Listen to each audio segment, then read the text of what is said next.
इमाम हुसैन से वो ये है कि हजरत इमाम हुसैन जो है ये नबी सल्लल्लाहु अलैहि वसल्लम की बेटी के बेटे हैं, दोहित्र पौत्र नवासा। तो एक अजीब बात फरमाई है कि भाई नवासा मुझसे है और मैं नवासे से हूँ। हुसैन मिन्नी व अना मिनल हुसैन। સુરતમાં આગામી 26મી જૂનના રોજ મોહરમ પર્વની ઉજવણી થનાર હોય જેને લઈ લિંબાયત પોલીસ મથક ખાતે શાંતિ સમિતિની બેઠકનું આયોજન કરવામાં આવ્યું હતું। સુરત શહેરમાં આગામી મોહરમ પર્વને અનુલક્ષીને નીકળનારા તાજિયા જુલુસને લઈ લિંબાયત પોલીસ સ્ટેશન ખાતે શાંતિ સમિતિની મહત્વપૂર્ણ બેઠક યોજાઈ હતી। બેઠકમાં પોલીસ અધિકારીઓ, વિવિધ સમાજોના આગેવાનો, ધાર્મિક પ્રતિનિધિઓ તેમજ સ્થાનિક આગેવાનો મોટી સંખ્યામાં ઉપસ્થિત રહ્યા હતા। બેઠક દરમિયાન મોહરમના તાજિયા જુલુસ દરમિયાન કાયદો અને વ્યવસ્થા જળવાઈ રહે, ટ્રાફિક વ્યવસ્થા સુચારુ રહે તેમજ સૌહાર્દપૂર્ણ વાતાવરણમાં ધાર્મિક કાર્યક્રમો સંપન્ન થાય તે અંગે વિસ્તૃત ચર્ચા કરવામાં આવી હતી। પોલીસ અધિકારીઓએ આયોજકોને સરકારની માર્ગદર્શિકાઓનું પાલન કરવા તેમજ જુલુસ દરમિયાન શાંતિ અને ભાઈચારાનો સંદેશ આપવાની અપીલ કરી હતી। તો લિંબાયત વિસ્તારના આગેવાનોએ પણ પોલીસ તંત્રને સંપૂર્ણ સહયોગ આપવાની ખાતરી આપી હતી અને મોહરમના તમામ કાર્યક્રમો શાંતિપૂર્ણ અને વ્યવસ્થિત રીતે યોજાય તે માટે જરૂરી સૂચનો રજૂ કર્યા હતા।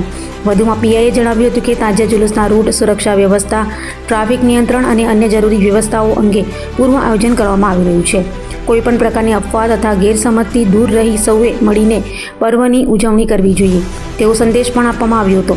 બેઠકના અંતે તમામ આગેવાનો અને પોલીસ તંત્રએ પરસ્પર સહયોગ અને સંકલન દ્વારા મોહરમ પર્વ શાંતિપૂર્ણ, સુરક્ષિત અને સૌહાર્દપૂર્ણ માહોલમાં ઉજવવાનો સંકલ્પ પણ વ્યક્ત કર્યો હતો।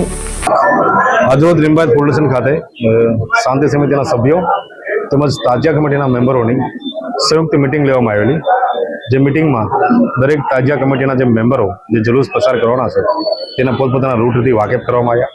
દરેક રૂટમાં પોલીસ બંદોબસ્ત તેમજ દરેક તાજિયા સાથે પોલીસ માણસો પણ ફાળવવામાં આવ્યા છે। તેમના રૂટ દરમિયાન જે કંઈ તકલીફ, જે કંઈ અડચણ ઊભી થાય એના નિરાકરણ માટેના વ્યવસ્થા શું કરી શકે એ બાબતે જરૂરી ચર્ચા કરવામાં આવી। દરેક શાંતિ સમિતિના મેમ્બરો અને તાજિયા કમિટીના મેમ્બરો જે છેલ્લા 20-30 વર્ષ દરમિયાન લિંબાયત પોલીસ વિસ્તારમાં શું પ્રકારના પ્રશ્ન ઉદ્ભવિત થાય છે એ બાબતે જરૂરી વાકેફ થવામાં આવ્યા। આના બાબતે જે કંઈ શક્ય બને એટલા નિરાકરણ પગલાં લાવવાની તજવીજ કરવામાં આવે છે। બંદોબસ્ત વિશે શું કહેવામાં બંદોબસ્તમાં આશરે 400 થી 500 પોલીસ કર્મચારીઓ બંદોબસ્ત માટે ફાળવવામાં આવશે। દરેક રૂટના પ્રેશર પોઈન્ટ, સંવેદનશીલ પોઈન્ટ દરેક જગ્યાએ પોલીસ બંદોબસ્ત અધિકારીઓ ફાળવવામાં આવશે અને દરેક જે તાજિયા જે છે દરેક તાજિયા સાથે અમારા પણ પોલીસ કર્મચારીઓ તાજિયા ઠારવા અને જે હોળી બંગલા સુધી બંદોબસ્ત ફાળવવામાં આવે છે એમાં તે રૂટ જોડે જોડે રહેવામાં આવશે। ટાઈમ ટેબલ વિશે તમે કહી દો। ટાઈમ ટેબલ 3 વાગ્યાથી 4 વાગ્યા દરમિયાન એ લોકો તાજિયા રવાના કરશે પોતપોતાને જે ધર્મસ્થાન છે ત્યાંથી, અને એ દરમિયાન આશરે 5 વાગ્યા સુધીમાં એ લોકો લિંબાયત પોલીસ વિસ્તાર છોડી અને ઉધના અથવા તો સરબતપુરા પોલીસ વિસ્તારની અંદર પ્રવેશ કરશે।